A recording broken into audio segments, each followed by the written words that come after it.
Welcome back to my channel, Ramir Boulder. Wag niyo pong kalimutang mag-like and subscribe. Marami pong salamat. Ito na po ang nakahanda na po ang kulungan. Ang kulungan ang mga mapapatunayang sangkot sa mga anomalya ng flood control project. ng Ito Independent po. Commission for Infrastructure kasama ang ilan sa mga opisyal nito gaya na lamang ng chairperson na si Justice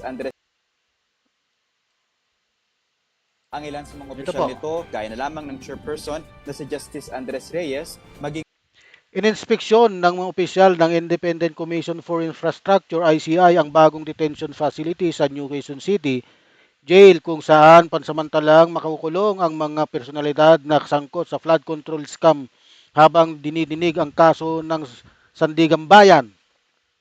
Ito na po, ano? Kailangan po talaga nilang makulong dahil sila po ay magnanakaw. Magnanakaw sila ng pondo ng bayan. Ano po? Kaya simula po ngayon, magdiwang na po kayo dahil mayroon na pong ginawang kulungan para sa kanila. Pagdusahan nila ang kanilang kasalanan, dapat nilang pagbayaran at ibalik ang mga kanilang kinurakot na pera ng taong bayan. Po, ang commissioner nito na si Rogelio Babe Singson.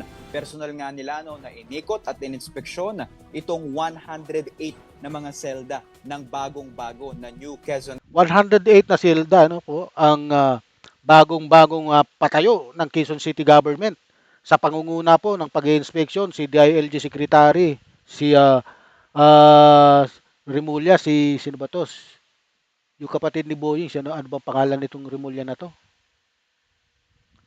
Ah, sige sige.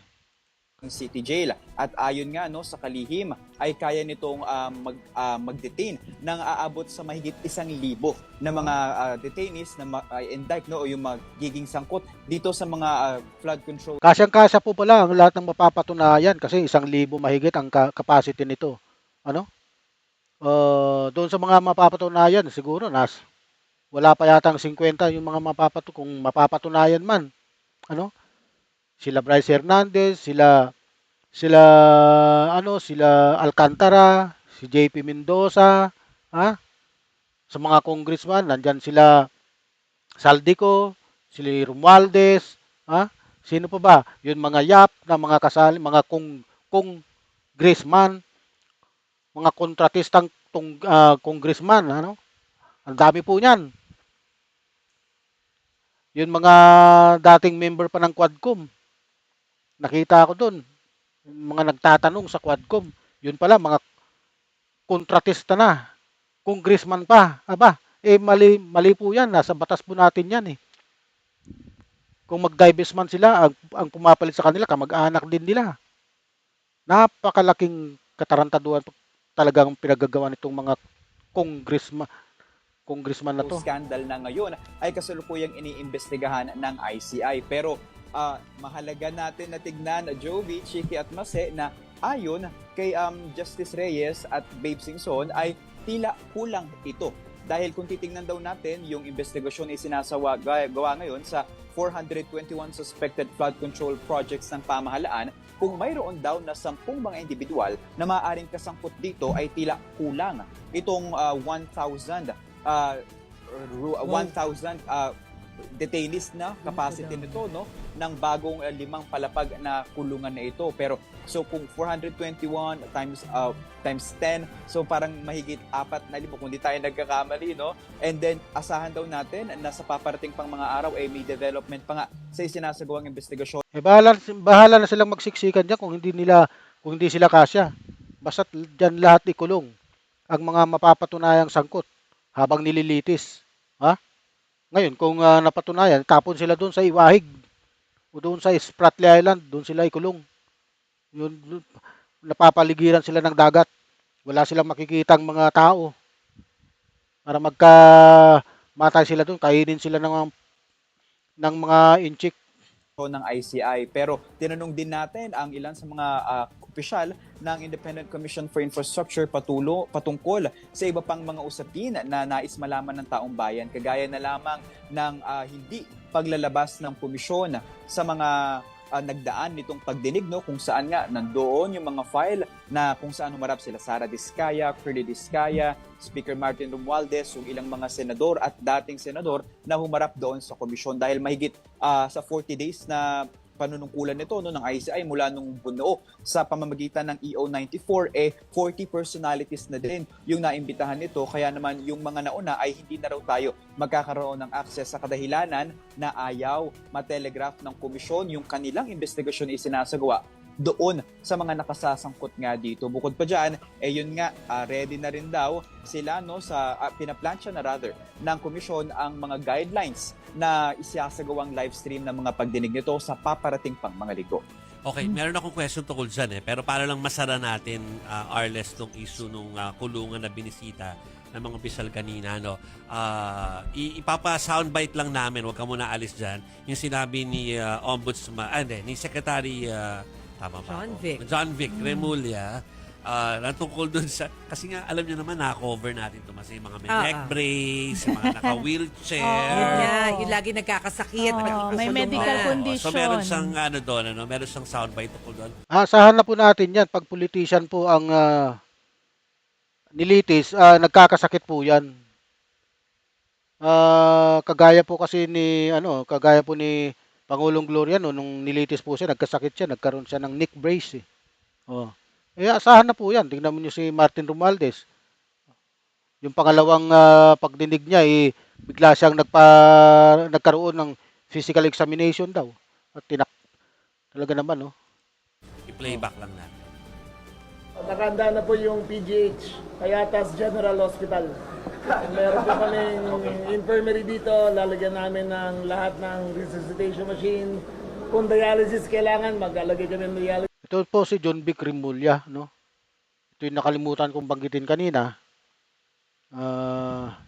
Secretary John Vic Remulla, sa pangunguna niya kasama si Justice Andres Reyes, Machine, kung kailangan nila ng heart monitoring equipment, mag-alagay rin kami.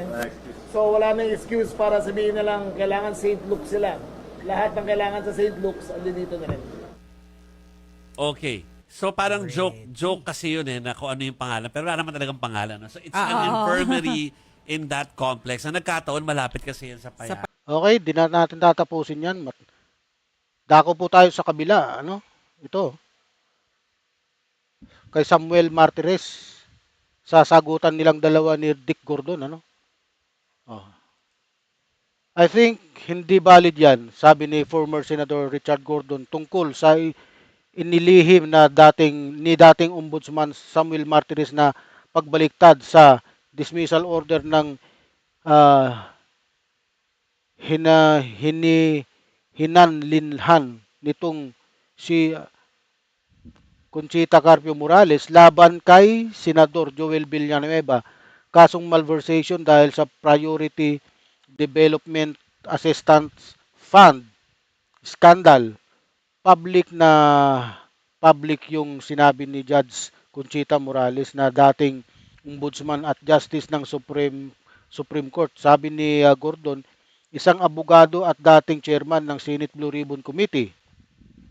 In the first place, hindi naman state secret yan Dagdag ni Gordon, sa mga ganito na may public interest that requires public scrutiny na dapat mapag-aralan ng tao, hindi po pwedeng itago yan. Tama po, pag mga decision po kasi ng mga ganyan, mga maestrado, Korte Suprema, mga korte natin, hindi po dapat yan hinililihim. Dapat sinasa publiko yan. Lalong-lalo na ang sangkot po dyan ay public figure. Public figure po ang mga senador Pag itinago mo yan, hindi mo pwedeng i-justify na tama yung kung mali ang pamamaraan mo. Mensahe pa ni Gordon kay Martires. Siguro, ito kasi 2016 daw in-issue yung dismissal order ni Joel Villanueva. Ang nag-issue mo noon si Conchita Carpio Morales. 10 days lang mapapasunan yung motion for reconsideration. Kaya hindi po siya nag-file ng motion reconsideration dahil ang nag-dismiss din sa kanya si Carpio Morales. Hinintay niyang mapalitan si Carpio Morales siguro. Nag-file siya. Pero kapag ito napatunayan na nag-file siya ng pagkaupo nito ni Samuel Martires at pinatagal pa niya ng 2019 bago niya binigyan ng clearance, bago niya dinismiss, ay malaki pong usapin to. Talaga.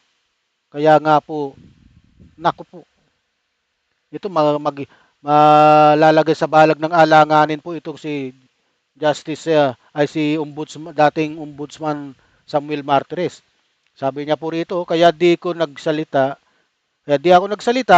it's not because pinoprotektahan ko ang mga taong ito. Kaya hindi ako nagsalita dahil wala akong karapatan sirain ang kanilang future. Tama. Dapat ipinablis. Hindi ka naman magsasalita doon, ipapublicize mo lang eh.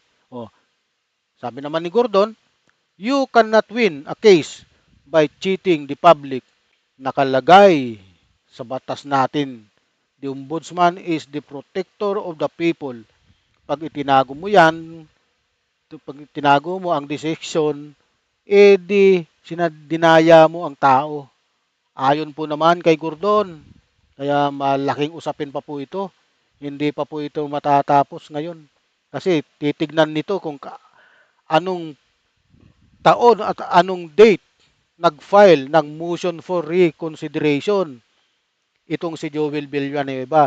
Hindi naman po pwede nung panahon ni Carpio Morales kasi tiyak na hindi mo pagbibigyan to dahil nga si Conchita Morales ang nag-i-issue po ng dismissal order. Oh, nakuha niyo po ba? Kaya ito, malaking usapin pa po ito. Nako. Kaya ito po ang update muna sa inyo, no?